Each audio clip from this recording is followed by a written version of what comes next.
al-anbiya wal mursalin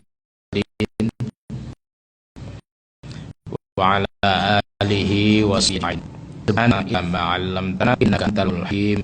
Rabbi shrah li sadri wa yassir li amri wahlul 'uqdatam min lisani yafqahu qawli.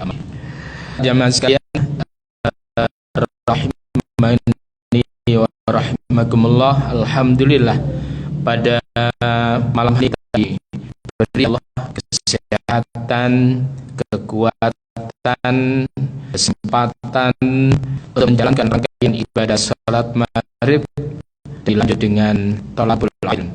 Mudah-mudahan seluruh upaya kita serta ibadah kita semuanya diterima oleh Allah Subhanahu wa ta'ala.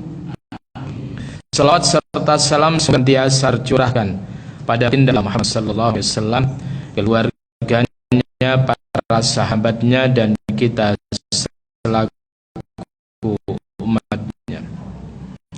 Jamaah sekalian, mari kita awali ini dengan basmalah. Bismillahirrahmanirrahim. Kita sampai pada ayat yang ke-63 surah A'udzu billahi minasyaitonir rajim. Bismillahirrahmanirrahim. Wa idz akhadna mitsaqakum wa rafa'na fawqakum tur khudhu ma atainakum biquwwatin wadhkuru ma fi la'allakum tahtadun.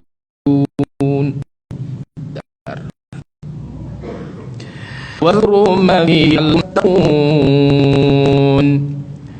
Wa idz, dan ingatlah ketika akhadna, kami mengambil, mitsaqakum, perjanjian kalian.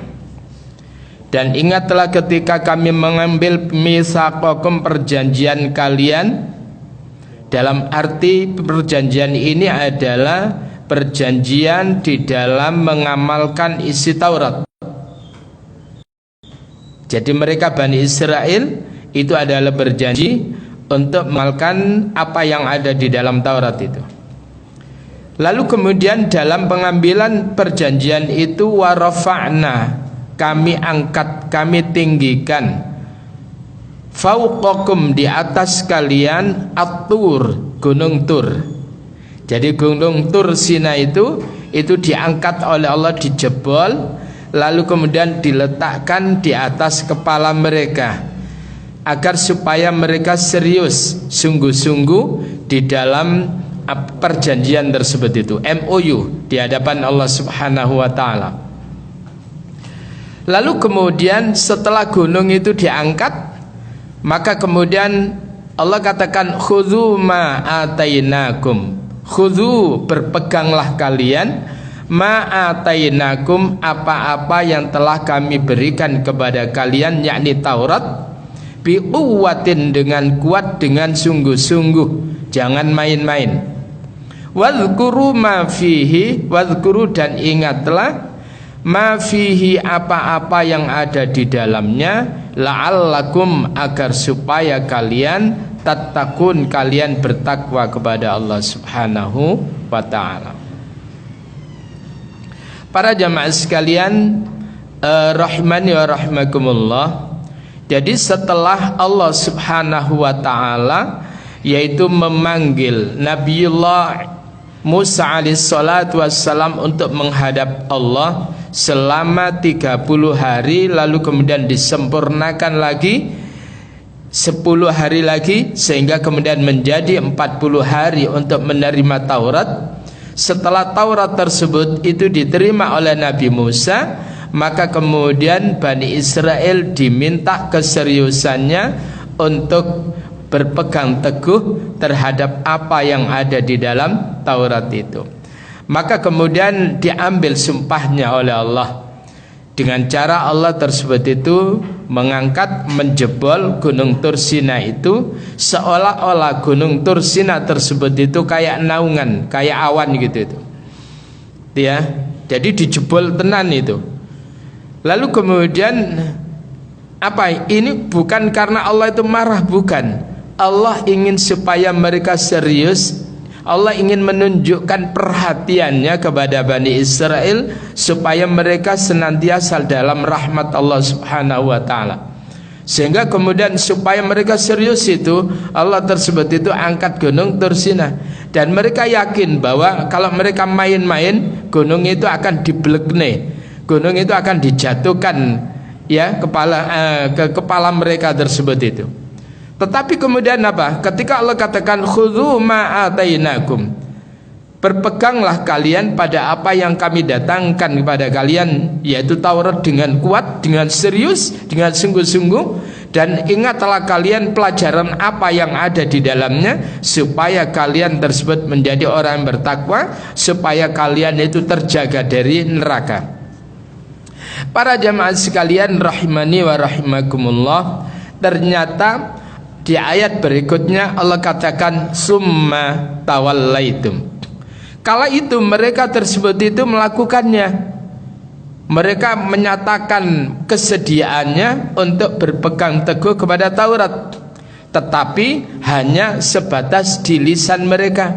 Setelah perjanjian itu ya sudah kembali kepada kebiasaan semulanya. Yang mokong ya tetap mokong, yang yang taat ya tetap taat, tetapi mayoritas dari mereka itu adalah hidup dalam kemokongan. Maka kemudian ayat berikutnya apa kata Allah? Summa tawallaitum, kemudian kalian tersebut itu berpaling, mim ba'di dzalik, dari setelah peristiwa pengambilan sumpah itu. Falaula fadlullah, kalaulah sekiranya Allah tersebut itu tidak memberikan karunia-Nya alaikum atas kalian, ya wes entek kadbian itu sudah. Ya. Jadi sekiranya Allah tidak memberikan fadlnya, wa rahmatu, dan Allah tidak memberikan rahmatnya kepada kalian, lakuntum minal khasirin, sungguh kalian adalah termasuk orang-orang yang merugi. Para jamaah sekalian rahimani wa rahimakumullah, maka kemudian di ayat yang lain bisa dilihat, yaitu di dalam surah Al-A'raf pada ayat yang ke-171.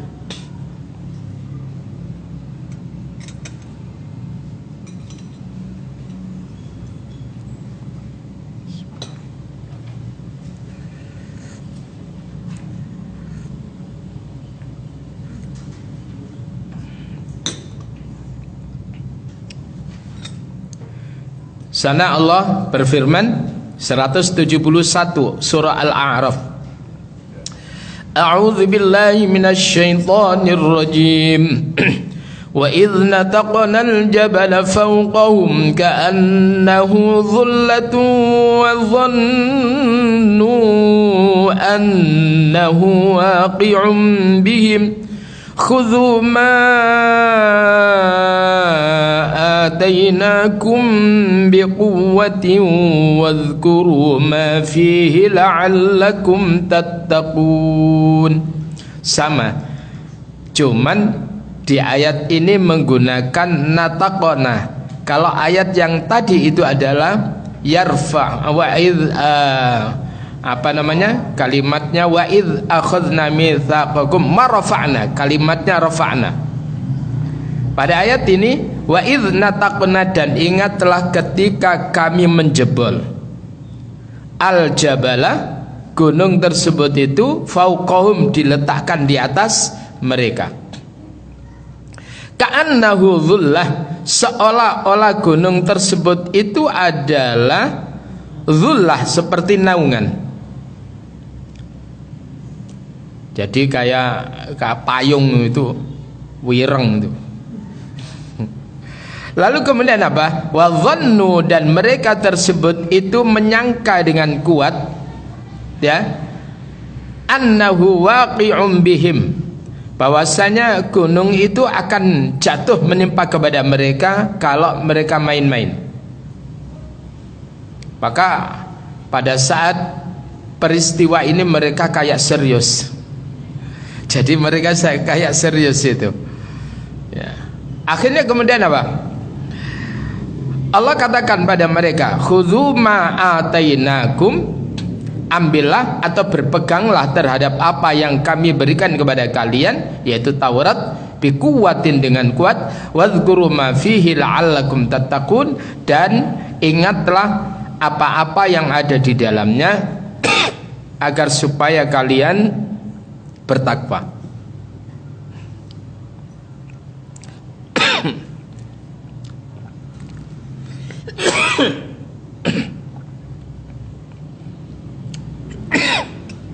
Bismillahirrahmanirrahim.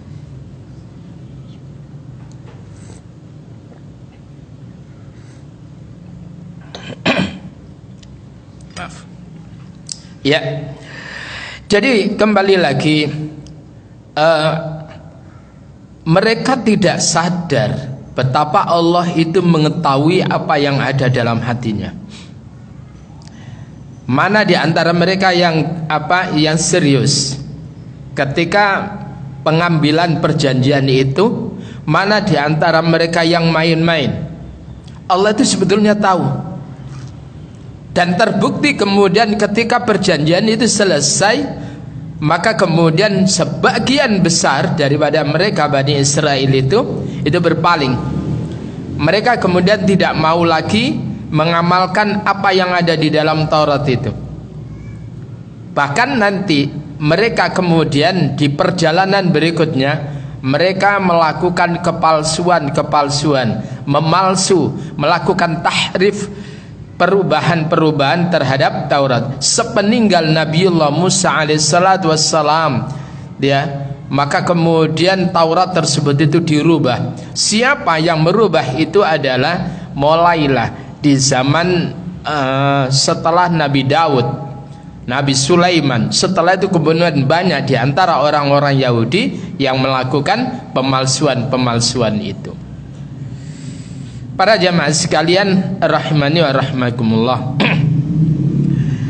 Oleh karena itu, dan memang rasanya Bani Israel kala itu adalah mereka memang punya bakat. Punya bakat itu apa? Jadi punya bakat untuk kemudian nyeleweng, punya bakat melakukan pengkhianatan. Tidak semuanya, mayoritas dari mereka itu adalah punya bakat untuk melakukan penyelewengan. Para jamaah sekalian rahmani wa rahimakumullah, maka ketika Allah subhanahu wa ta'ala itu meminta kepada mereka untuk memasuki Baitul Maqdis agar supaya mereka tersebut itu bersujud, apa yang mereka lakukan? Bukan bersujud, meleding. Ngerti? Meleding itu ngerti ya? Iya, ya segitu itu. Lalu kemudian ketika mereka tersebut itu diminta oleh Allah untuk mengatakan hittah, yang artinya itu adalah bebaskan kami dari dosa, tapi apa yang mereka lakukan? Hintoh. Ya Allah, biji gandum, ya Allah, biji gandum, ya Allah, biji gandum. Jadi di zaman Nabi Musa itu mereka itu sudah melakukan apa? Perubahan, berani itu sudah. Lalu kemudian mereka tersebut itu kala itu mestinya disuruh oleh Allah untuk mengatakan waqulu ra'ina, ya. Tetapi kemudian kalimat ra'ina mereka plesetkan itu dengan memutar memelintir lidahnya, sehingga yang keluar itu adalah bukan kalimat ra'ina tetapi ru'una, yang artinya itu mencela agama. Jadi mereka sudah punya bakat tentang itu, untuk melakukan perubahan-perubahan itu. Maka kenapa di zaman Nabi Musa mereka itu tidak berani langsung frontal untuk kemudian mengadakan perlawanan atau perubahan terhadap Taurat? Takut kepada Nabi Musa. Jadi Nabi yang paling diketakuti dari Bani Israel itu di antara lain adalah Nabi Musa, Nabi Sulaiman yang punya kekuatan-kekuatan itu. Kalau Nabi Harun itu disingkirkan oleh mereka, ya. Para jamaah sekalian, apalagi seperti Nabi Zakaria nggak punya kekuatan-kekuatan yang dideni itu, ya. Nabi Yahya, termasuk Nabi Isa hampir aja. Padahal Nabi Isa itu masih punya keunggulan-keunggulan itu. Tapi itulah mereka. Sehingga kemudian tidak heran ketika dari kalangan para nabi mereka itu 300 yang dibunuh oleh mereka. 300, ya. Jadi kapan hari ketika pandemi aja para ulama yang meninggal dunia itu berapa itu? Itu aja kita resah. Ini Nabi 300 yang dibunuh, bukan wafat loh, dibunuh oleh mereka. Nah, para jamaah sekalian, rahimani wa rahimakumullah. Jadi ini adalah peringatan betapa Allah tersebut itu menginginkan Bani Israel untuk sejalan dengan Taurat agar supaya mereka menjadi orang yang berkualitas, menjadi orang yang bermakna, mereka itu menjadi orang yang bertakwa. Nah itu sama dengan sekarang itu di era Rasulullah Muhammad sallallahu alaihi wasallam. Boleh saya katakan di era umatnya Rasulullah Muhammad sallallahu alaihi wasallam ini kemongkongan umat-umat terdahulu itu kumpul semuanya di zaman era Rasulullah Muhammad sallallahu alaihi wasallam itu. Coba apa yang enggak ada sekarang? Mokongnya umatnya Nabi Syu'aib, yang dimana mereka tersebut itu curang di dalam menakar timbangan, mengurangi timbangan, mengurangi takaran.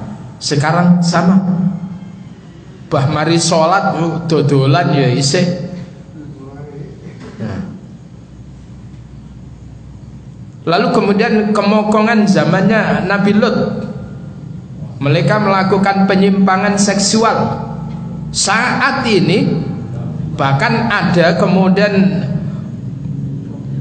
topengnya itu ustadz, tapi kemudian membela adanya LGBT. Paham? Jadi mokonya umat-umat terdahulu itu sekumpul kabeh ning gini-gini. Dukun di zaman Nabi Sulaiman, sihir di zaman Sulaiman itu tumplak-plek ning gini umat Rasulullah Muhammad sallallahu alaihi wasallam. Bahkan wilayah-wilayah sihir yang ada di wilayah Tikrit, di wilayahnya Saddam Hussein di zaman Sulaiman itu di sana wilayahnya hingga sekarang ini. Hingga sekarang itu masih pusatnya di sana.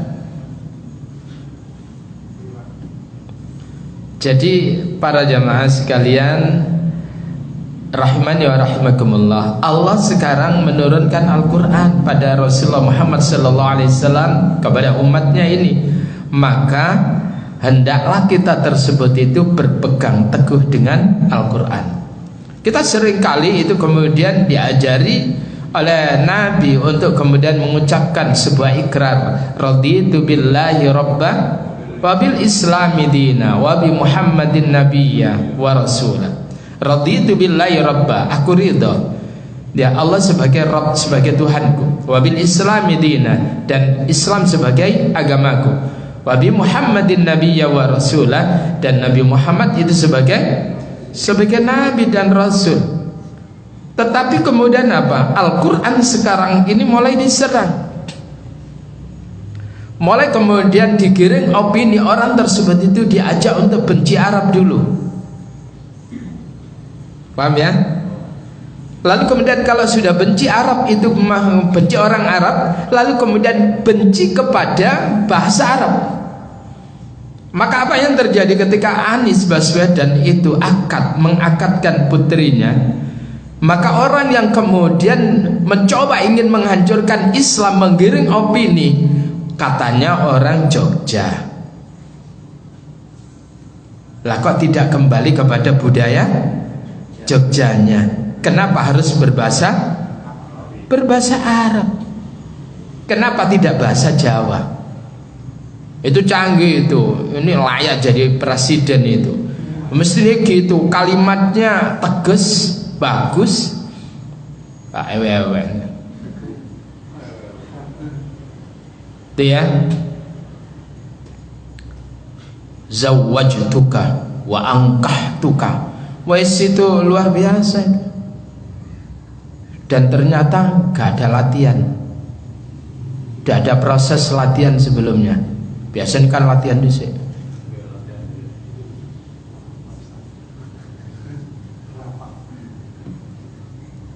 Nah para jamaah sekalian, nah inilah membangun opini. Setelah kemudian nanti menggiring benci kepada bahasa Arab, nanti kemudian pada penghujungnya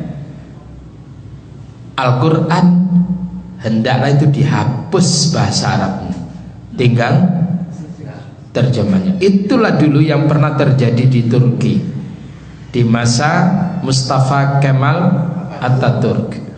Itu adalah orang Yahudi. Dia itu adalah orang Yahudi, agen Yahudi yang disusupkan untuk menghancurkan, yaitu Turki Utsmani. Nah para jamaah sekalian, oleh karena itu sekarang, ayo kita umat Islam kalau ingin maju, akrabi Al-Quran itu, baca, fahami maknanya.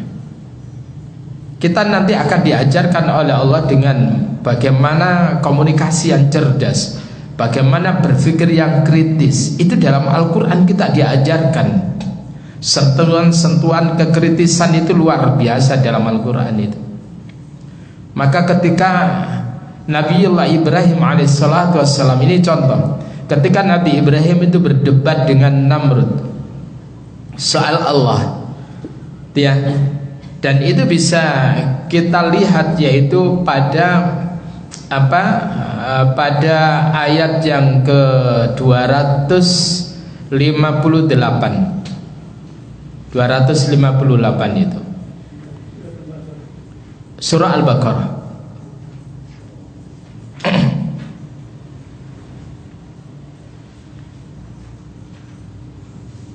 Dalam surat Al-Baqarah ayat yang ke-258 itu ya persisnya itu juz yang ketiga itu ya.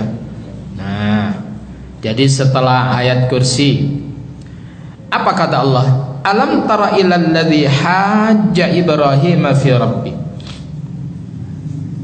Apakah engkau tidak memperhatikan ilal ladzi hajja Ibrahim, kepada orang yang menentang Ibrahim fi rabbih, tentang Tuhannya. An atahu Allahul mulk. Ingatlah ketika Allah tersebut itu memberikan kepadanya, bahwa Allah memberikan kepadanya al-mulk, yaitu kerajaan, kekuasaan, yaitu Namrud. Ya. Namrud itu adalah mensetubuhi ibu kandungnya sendiri. Itu saking tertariknya kepada ibunya, dan ibunya itu cantik. Jadi itu Namrud. Jadi ketika ada orang yang masih melakukan riba, maka itu lebih dahsyat daripada Namrud itu dosanya itu. Karena dosa riba itu 70 pintu. Dosa yang paling kecil rendah itu adalah seperti seorang anak mensetubuhi ibu kandungnya sendiri. Oke, berikutnya. Idh qala Ibrahim, ingatlah ketika Ibrahim itu berkata, Rabbi, Tuhanku adalah alladzi yuhyi wa yumit. Tuhanku itu adalah yang menghidupkan dan yang mematikan. Maka ternyata kemudian Namrud itu menyatakan qala ana uhyi wa umit. Loh, kalau begitu aja aku juga bisa menghidupkan dan mematikan. Coba ambil orang itu. Ada 2 orang itu diambil. Lalu kemudian mana pedangku? Yang satu disikat penggal, mati, aku matikan. Yang satu aku biarkan hidup ini.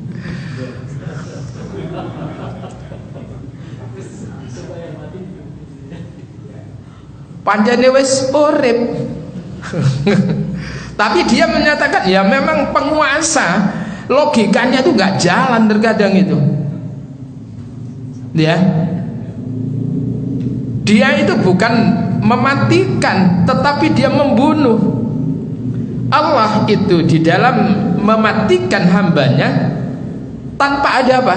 Tanpa ada bekas. Terus mati. Main enak nyetir mati. Kalau itu membunuh. Maka kemudian begitu itu kemudian Nabi Ibrahim itu kemudian ndak ngeyel, ndak. Kenapa? Nuruti wong goblok malah ketok gobloke. Paham ya? Jadi orang gitu itu gak usah di. Nah, terus bagaimana? Diangkat lagi logika yang lebih tinggi lagi. Paham?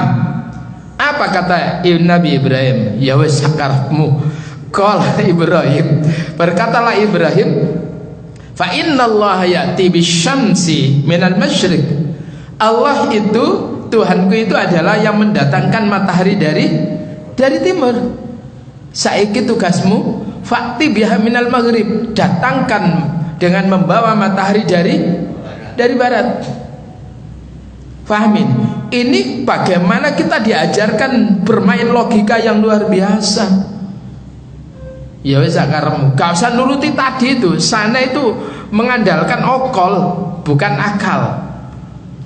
Tapi begitu apa? Begitu kemudian dilawan dengan logika ini, Allah Tuhanku adalah yang mendatangkan matahari dari timur. Saiki coba datangkan matahari dari maka kemudian apa? Fabuhital ladzi kafar. Maka kemudian orang kafir yaitu Namrud itu kelimpungan, itu bingung itu. Wallahu la yahdil qaumal zalimin. Dan Allah tersebut itu tidak memberikan petunjuk kepada orang yang zalim. Jadi itu artinya kalau kita ingin cerdas, akrabi Al-Quran itu. Maka masyarakat Arab jahiliyah kala itu, mereka adalah bukan masyarakat yang diperhitungkan. Tetapi ketika mereka itu disentuh oleh nilai-nilai Quran, apa yang terjadi? Maka kemudian masyarakat Arab itu kemudian menjadi kelompok yang diperhitungkan dengan kalimat iqra, baca.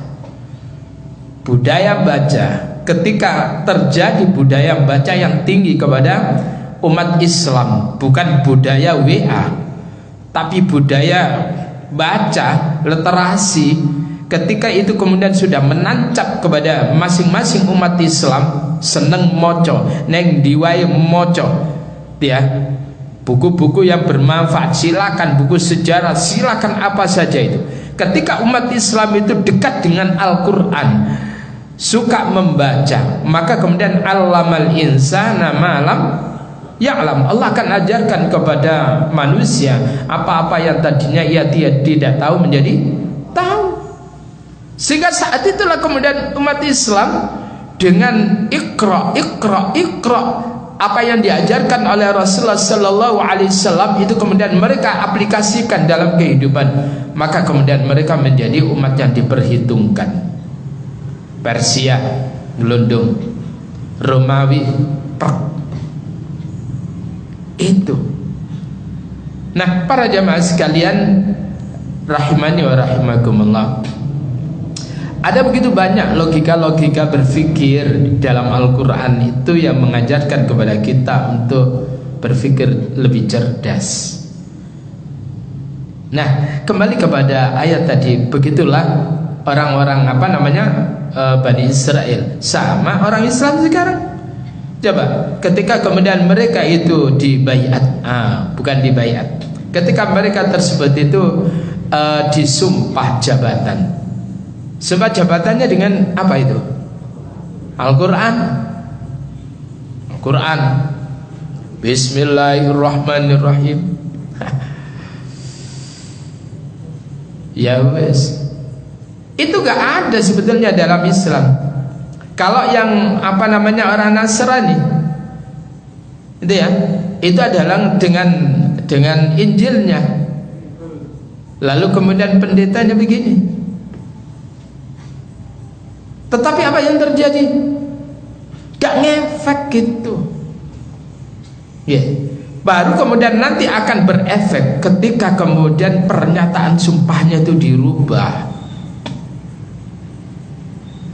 Bismillahirrahmanirrahim, dengan ini kami akan menjalankan jabatan ini seamanah mungkin. Kami akan jalankan jabatan ini untuk kemaslahatan bangsa dan negara dan sebagainya.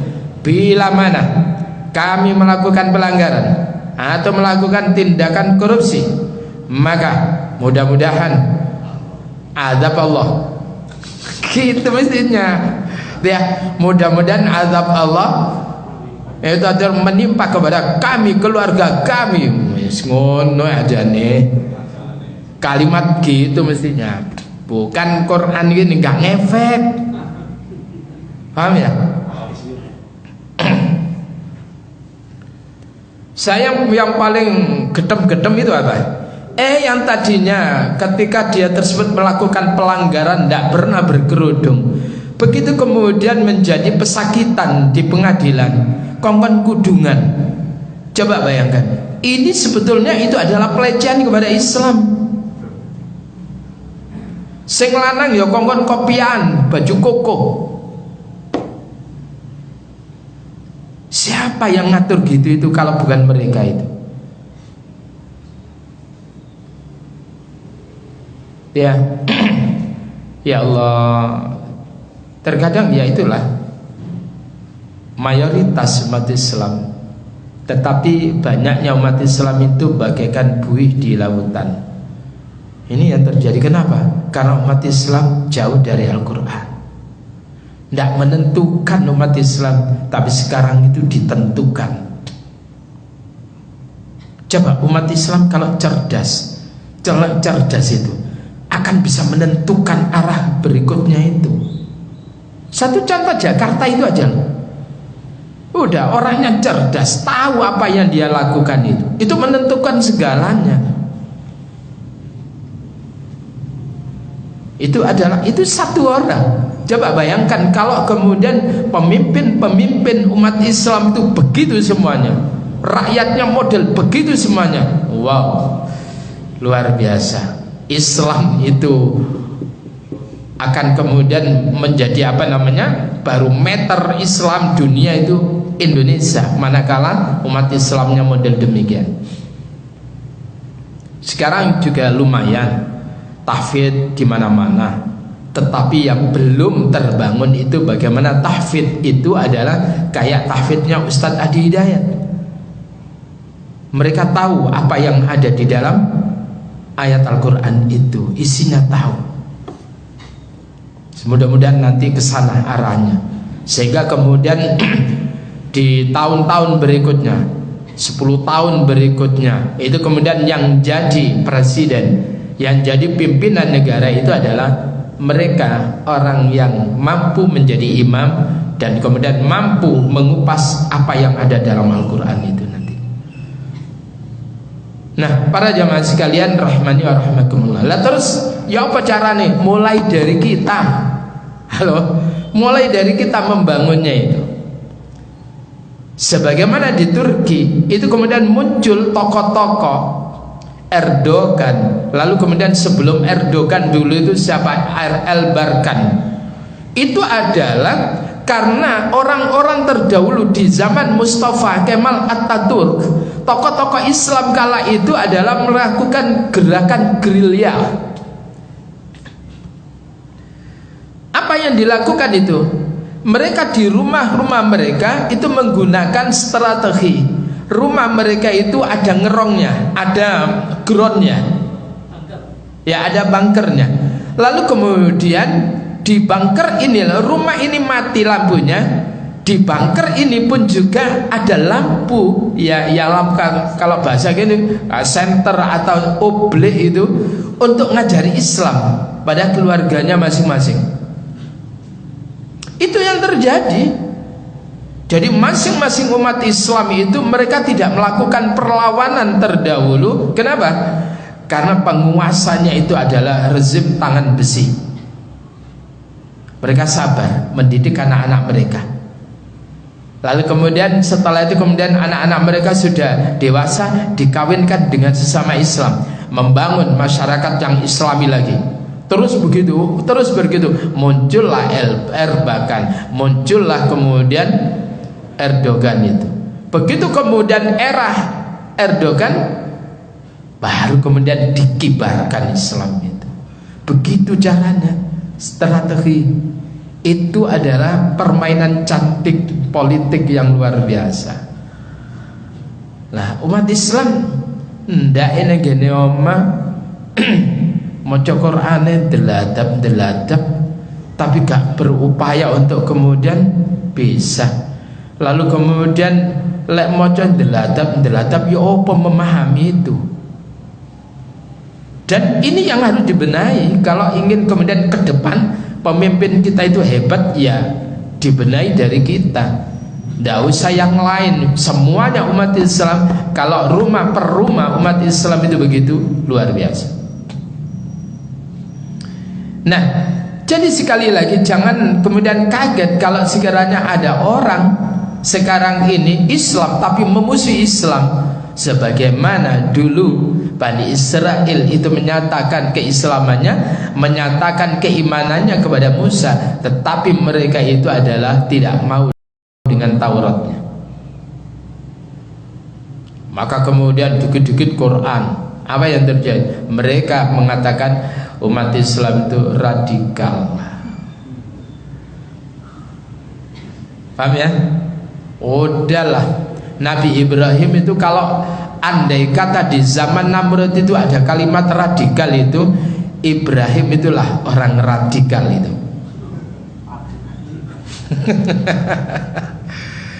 Jadi kalau di zaman Fir'aun itu kalau ada kalimat radikal, maka Musa lah orang yang dikatakan radikal itu. Itu. Jadi jangan risau dengan label radikal itu. Ya. Para jamaah sekalian rahimani wa rahimakumullah. Jadi pada ayat yang ke-64, andai kata Allah itu tidak memberikan fadl, Allah itu tidak memberikan rahmat, habis Bani Israel itu. Tetapi ketika mereka itu melakukan perlawanan, penolakan kepada Taurat, mereka melakukan penyimpangan terhadap perjanjian yang sudah mereka adakan dengan Allah itu, tetapi Allah masih memberikan kesempatan mereka untuk berbenah diri. Jadi enggak langsung mereka melakukan perlawanan langsung dientekno oleh Allah, mbok. Ndak, tetap mereka itu ada jeda waktu. Ada jeda waktu. Ketika kemudian sudah dikasih jeda waktu oleh Allah, ndak sadar, nah baru kemudian hukuman Allah tersebut itu diberikan. Kenapa?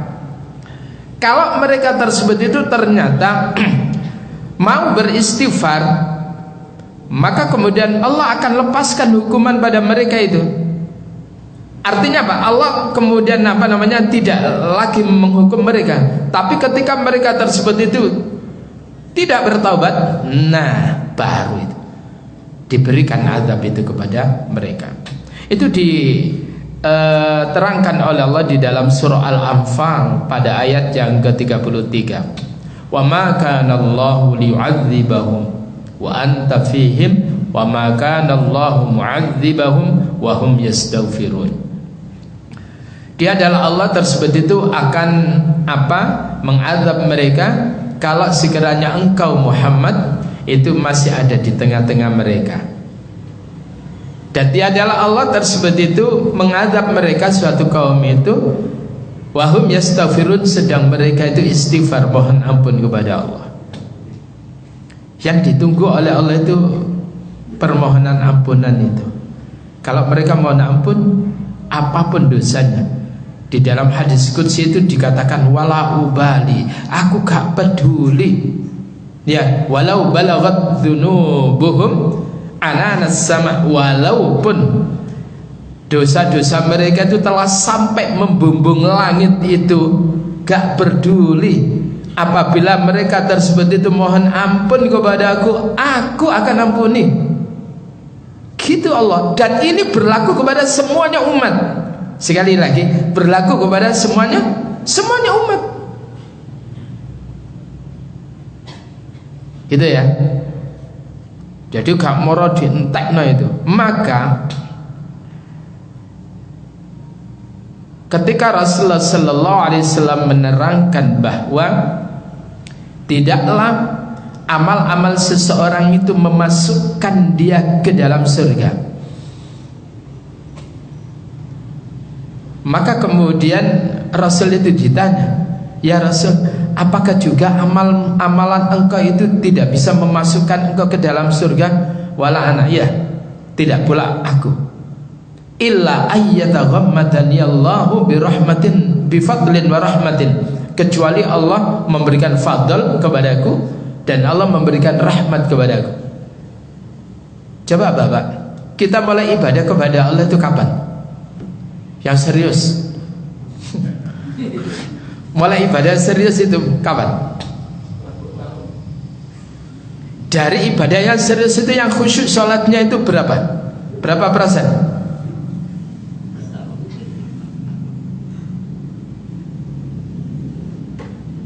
Lho ngono sampean kan njaluk swarga gitu.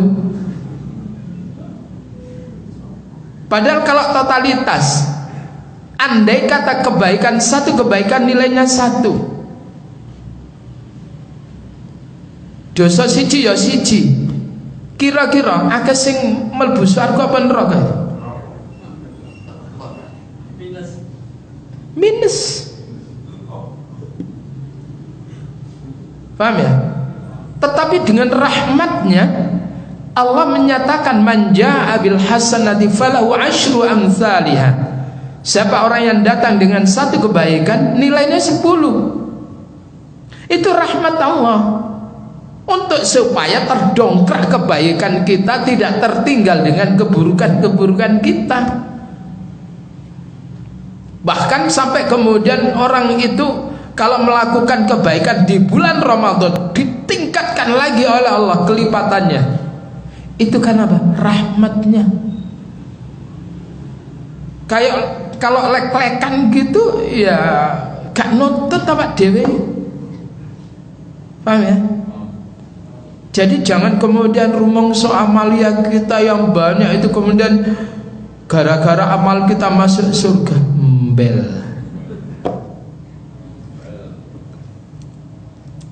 Itu kalau bukan kemurahan Allah tidak bisa. Ini makna daripada rahmat itu. Maka ada orang yang kemudian bahasanya tuh bekedut itu. Jadi di akhirat itu yang kamu masuk surga karena apa? Ya karena amalanku ya Allah.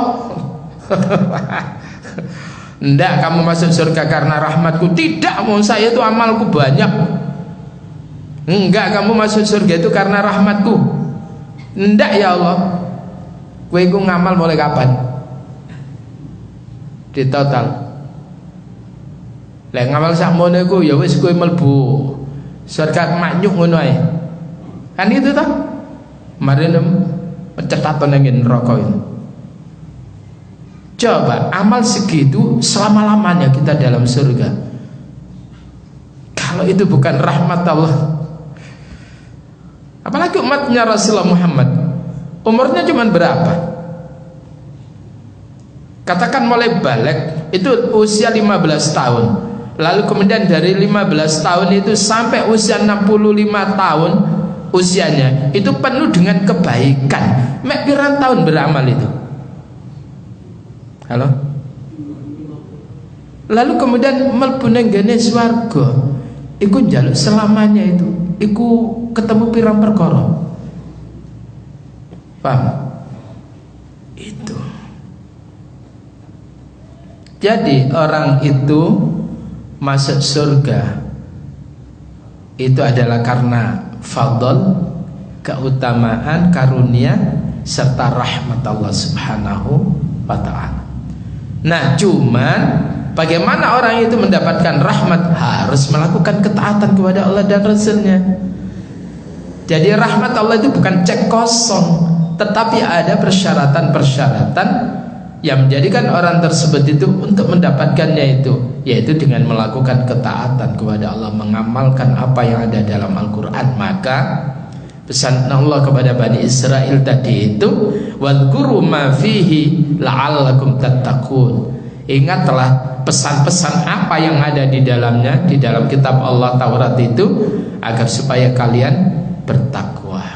Dari Quran itu tidak cukup untuk dibaca, tetapi kemudian pesan-pesan apa yang ada di dalam Al-Quran kita aplikasikan dalam kehidupan. Ini yang menjadikan kita hidup dalam rahmat Allah Subhanahu wa ta'ala. Para jamaah sekalian, rahmani wa rahmakumullah, ada hal yang luar biasa supaya kita ini serius dan semangat untuk menghadiri kajian semacam ini. Rasulullah sallallahu alaihi wasallam itu menyatakan, wa man salaka tariqan yaltamisu fihi ilman.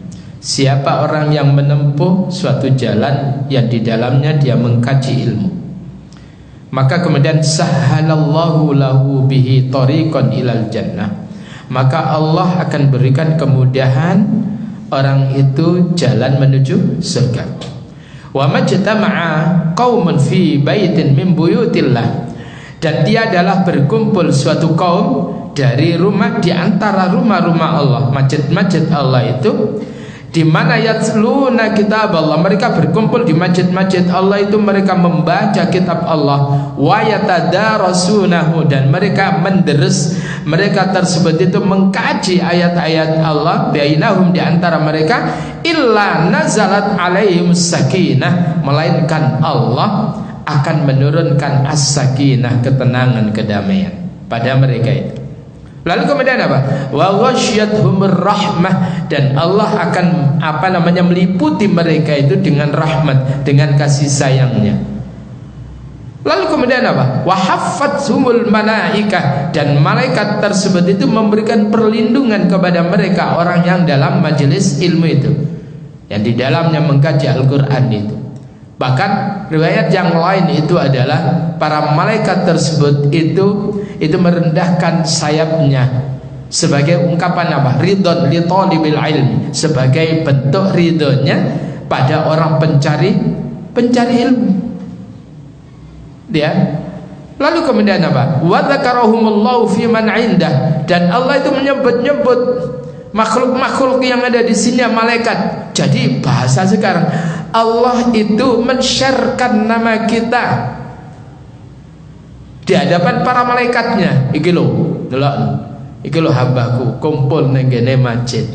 Ya. Tapi gak turu. Duduk kemudian diklu kabeh wian kabeh. Duduk. Tapi mereka itu adalah membaca dan mengkaji kitabku, Al-Quran. Itu dibanggakan oleh Allah pada makhluk-makhluk di sisinya itu. Jadi majelis ini bukan majelis yang nilainya kecil, besar sekali di hadapan Allah Subhanahu wa ta'ala. Nah, para jamaah sekalian, rahimani wa rahimakumullah.